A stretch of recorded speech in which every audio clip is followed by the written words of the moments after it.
পরম করুণাময় আমাদের সবার জন্য কল্যাণকর সকল প্রার্থনা কবুল করুন। আমিন।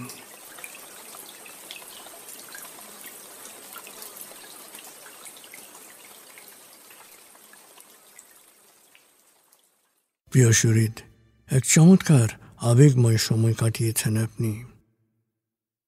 আমি এখন 0 থেকে 7 গণনা করব। আপনি পুরোপুরি জেগে উঠবেন, শারীরিক ও মানসিকভাবে পুরোপুরি সজীব, উৎফুল্ল, তার তাজা অনুভব করবেন। এবার লম্বা দম নিন। 0, 1। আবার লম্বা দম নিন। 2, 3। আবার লম্বা দম নিন। 4, 5। মনে মনে বলুন, 7 গণনার পর আমি চোখ মেলে তাকাবো। আমি পুরোপুরি জেগে উঠব, শারীরিক ও মানসিকভাবে পুরোপুরি সজীব, উৎফুল্ল, তার তাজা অনুভব করব। লম্বা দম নিন। 6, 7। চোখ মেলুন। আস্তে আস্তে মাথা ও ঘাড় নাড়ুন। পা টান টান করুন। হাত নাড়ুন। জোরে বলুন, বেশ ভালো লাগছে, বেশ বেশ ভালো লাগছে।